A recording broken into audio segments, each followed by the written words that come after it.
And when she learns about the final girl trope, she knows that she can only survive if all of her other friends die.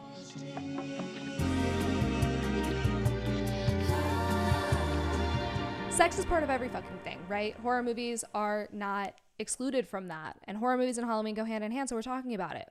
If you've watched horror, specifically horror between basically 1970 to 2010, you are aware of like the tropes of horror, right? So we've all kind of seen them. And if you don't, I think a really great movie to watch that is satire of those tropes is Cabin in the Woods.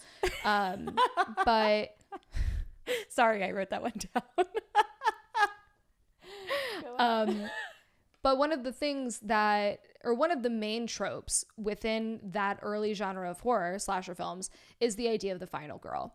So the term final girl was coined by a woman named Carol J. Clover in her book Men, Women, and Chainsaws, Gender in the Modern Horror Film.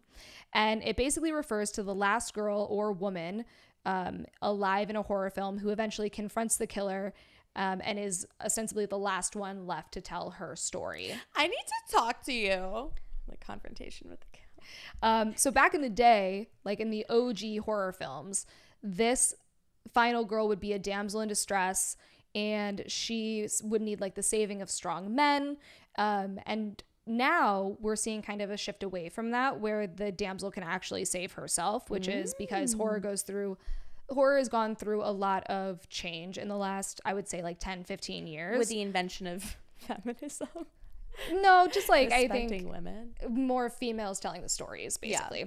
So according to Clover, the final girl in movies share a lot of common characteristics. So she's typically sexually unavailable or completely a virgin.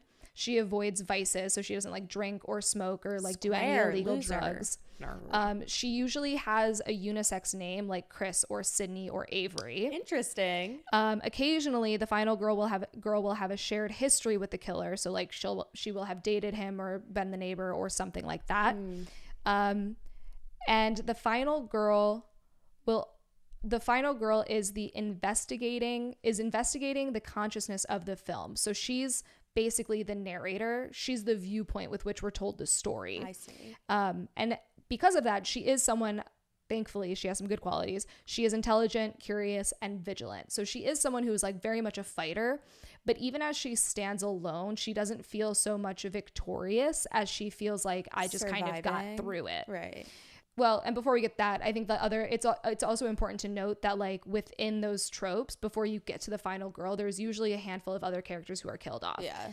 One of them is always like the slutty girl. Mm-hmm. One of them is almost always the minority character. Mm-hmm. And then there's usually like the buff, like the athlete, kind of jock dude, right? It's like the Breakfast Club, but for horror films. And so during the final scenes with the final girl, the way that she eventually overcomes her like victimness and takes down the killer is by taking up something phallic, typically. So whether it's like a knife or like, you know, something, yeah, like whatever, something phallic, to use as a weapon against the killer.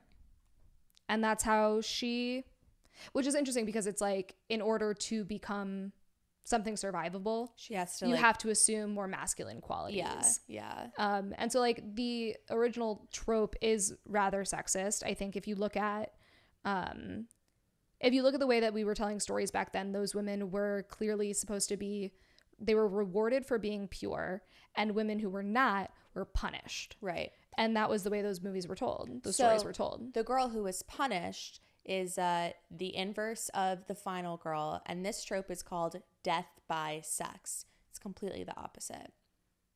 According to a study, horror is the only genre where women have more on-screen and speaking time than men, which is crazy. Mm-hmm.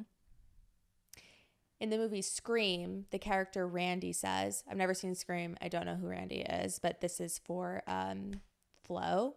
He says, there are certain rules that one must abide by in order to successfully survive a horror movie. Mm-hmm. For instance, number 1, you can never have sex. Sex equals death. Okay? But that's only for women. The whore. The 1978 film The 1978 film Halloween. I've never seen that. I have. Okay. I've seen both of those. The 1978 Halloween movie is iconic for cementing both the final girl and death by sex tropes. So again, haven't seen this. Rachel's going to understand, but my little synopsis here is that Laurie Strode, played by Jamie Lee Curtis, so now I have to see the movie, is a virgin babysitter.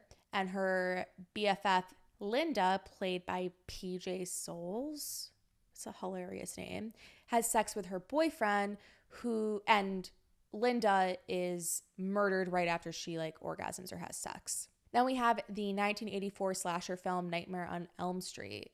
Rachel, vibe check? I actually have not seen Nightmare on Elm Street. This movie kills a girl for fucking her boyfriend, and then the other girl who refuses sex from her boyfriend survives. Yeah. So like, that's like weird. Okay, now I want to talk about Cabin in the Woods. I love this movie so much. It was written by Joss Whedon, boo him, but hilarious, amazing movie. Came out in 2011, and this subverts death by sex. So 5 college students go to a cabin in the woods. They fall into a plot where they're supposed to be ritually sacrificed to ancient gods, and there are these humans who are sort of manipulating the whole thing. And they use the slasher archetypes as their weapon. So like Rachel said, there's the whore, the athlete, the scholar, the fool, and the virgin. So in this movie, Jules is the sexualized girl in a relationship, and she is assumed to be the whore because she acts like a whore. And Dana, who is very sexy as well, like a sexy Velma. Well, all of the final girls are always sexy, for the record. They're not like ugly women. Yeah. They're all people who could be having sex, but they're choosing not to. And that's what's so intriguing about them. So Dana is that's why we like them. The assumed virgin. But Dana is not a virgin. She has been sleeping with her professor. And when she learns about the final girl trope, she knows that she can only survive if all of her other friends die. So that happens, but then she dies in the end anyway. Right. That's like a funny movie that if you're scared of horror movies, you should watch it. It's a good satire of that trope. And then I think It Follows is also It Follows is specifically designed to like subvert the death by sex trope, because the way that It Follows works is the only way to get rid of the thing that's chasing you is to have sex with someone and pass it on to somebody else. No. So when that came out, it was like the whole idea was like, what if we took that idea and we made it the thing that you had to do to save yourself? So that one's also very fun and was like very kind of monumental when it came out for the horror genre for that reason. I can understand how that's monumental, iconic.